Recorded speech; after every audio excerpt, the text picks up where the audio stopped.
Hi everyone, welcome back to Comic Frontline. Jay here with another review. Today I'm reviewing Batman Eternal number 8, Guided by Darkness. The story is by Scott Snyder and James Tynion IV, with the script by John Layman. The consulting writers are Fawkes and Tim Seeley, and art by Guillem March. Batman takes the battle to Falcone, taking out his men all over the city, while Falcone has Forbes send a message that Gotham isn't Batman's anymore. Meanwhile, Stephanie Brown is on the run with both of her parents gunning for her. Batman strikes at Falcone's operations, taking out multiple targets all over town in one night.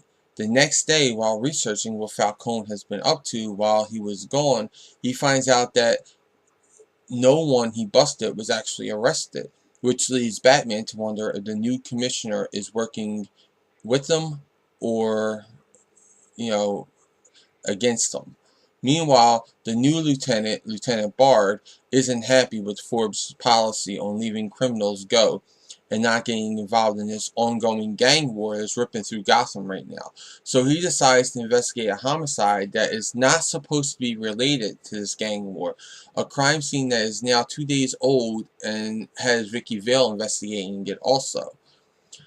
Through a flashback while talking to Vicky Vale, we find out what really happened at the crime scene, which was a guy was shot that was in a phone booth that Stephanie Brown was just in talking to her mother, and we find out that the shooters were actually sent there by her father to kill her.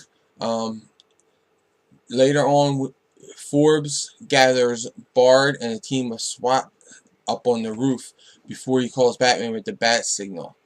Batman arrives knowing that it could be a trap, but has to give it a shot for the city. Forbes tells Batman that he should know that he is his #1 target and that they would not be helping or working with Batman in any way since Batman is a criminal. With that, Forbes gives the sign and a group of SWAT team in armor comes at the Batman, and then Bard tells another group to throw out the smoke grenades. This buys Batman a little bit of time and a distraction where he can disappear. Batman also figures out through this distraction that Bard is someone he can trust and that Commissioner Gordon had a reason for bringing him in. But this did not sit well with Forbes, and Forbes lets him know that he's going to keep an eye out on him to figure out why he did that, right before he smashes the bat signal, saying that now no one can ever call Batman again. Batman decides that he doesn't really care about that because right now he has to leave Gotham and go to find out what brought Falcone back to the city, and that all the answers lies where Falcone went when he left, which was Tokyo.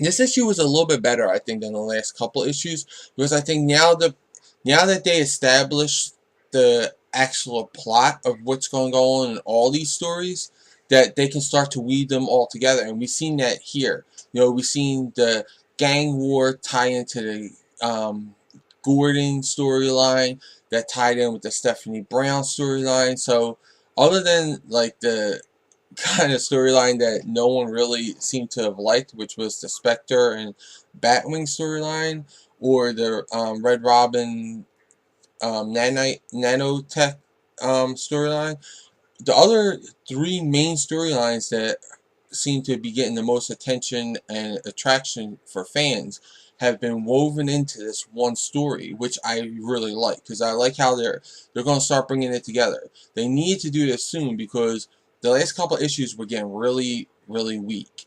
The story, I think, was really well crafted, how they brought in the three storylines together. So I'm going to give the story 4 stars. The art is solid art. There's just little nitpicks here and there, but nothing that I can really say, oh, it was bad. So I really like the art. It was really solid. I'm going to give the art 4 stars. Overall, I'm going to give this 4 stars. I still think Batman Eternal is something to look forward to, especially now that I think the way that they're going. Because now it's going to be more Batman using his detective skills and finding out how everything connects and what's going on where. And we're also we got more of Stephanie Brown. I think that was really needed. So overall, it's 4 stars, and I say pick it up. Well, those are my thoughts. Now I want to know what yours are in the comments below.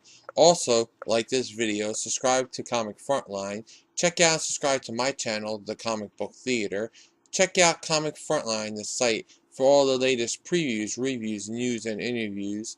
For even more news on all things related to comics, comicrelated.com is your source for all your comic book needs with daily updates. And don't forget to like and follow me and Comic Frontline on Facebook, Twitter, and Google+. I'll include all these links in the description below. Until then, I'll catch you in the next review.